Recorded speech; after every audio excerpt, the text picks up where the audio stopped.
20th to 23rd of January 2016 and the annual meeting of the world's business elite in Davos for the World Economic Forum. With me to discuss what's been happening is Mike Ingram from BGC Partners.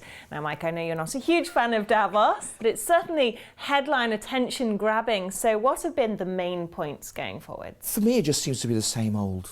I mean, they're all agonising over income inequality. They're agonising over the sluggish pace of global growth. They're basically talking about, reforming, liberalising markets, all of which I would add the initial impact is actually deflationary, which I guess is probably not something the world actually needs at the moment. I can't help feeling if this is the best that we can offer up, then the outlook might be quite bleak indeed. If I were them, I wouldn't be booking a return ticket. I would stay out there. Well, Osborne was out there recently. He said that we're living in a toxic cocktail. Toxic cocktail. That's it, exactly. So, do you think we'll be able to maybe find some solutions if the great minds meet and think, hey, this is what's going on, let's do something, or is it? Meet, yes. Is that what's happening? Okay. I think there's something quite broken about the capitalist system. I think it's served us very, very well for arguably 200-300 years. You've seen corporations which were once engines for wealth creation and redistribution, and now it's actually working in reverse. And I think that's very, very worrying.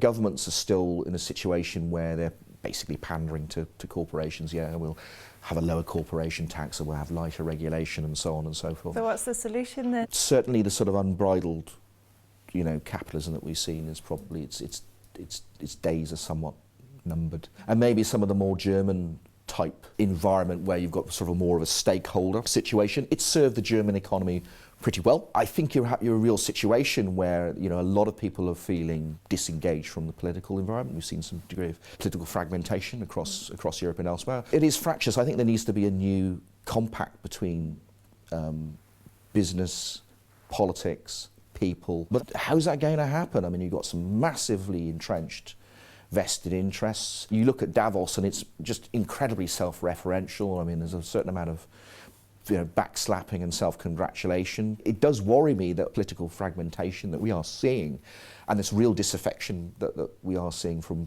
the mainstream public, who don't feel they have a stake in what is going on, the policies which are supposedly being enacted in their name, whether that unwinds explosively. That's what really worries me, and maybe that's not an issue for me in my lifetime, perhaps. Yeah.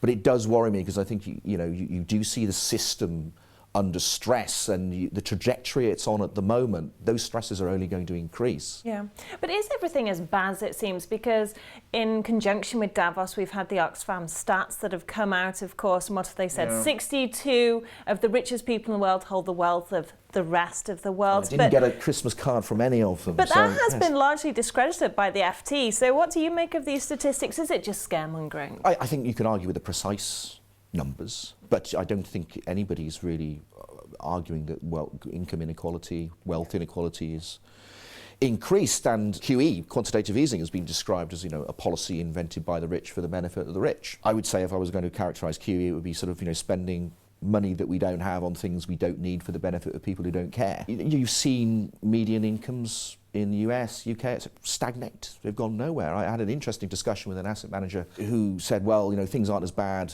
as they look because the GDP numbers are understated. I said, well, okay, so I follow this to its logical conclusion, or basically saying that average families are getting an even smaller slice of a pie, which you say is bigger. He went quite quiet at that point. So there is a problem, and it's quite interesting as well, isn't it, that even though you're seeing these incomes actually under stress in many advanced economies, productivity growth is very, very low. So you're saying, oh, we're cutting costs. Well, has it made people any more productive? Well, the figures would suggest not. So something's not working. Davos would do well to actually let some ordinary people in every once in a while, because I think this, they're in this sort of bubble environment, and they really need to talk to ordinary people who are trying to get by, and the issues that they're faced with. And I'm not talking about the sort of handshaking and the nodding that they do every time they want to be elected. I mean, actually really engage with people. Yeah. And even if, they don't agree with, various policy prescriptions, I think that we have a lot of credit for actually listening, really listening, as opposed to going through the motions, because that's certainly what it looks like at the moment.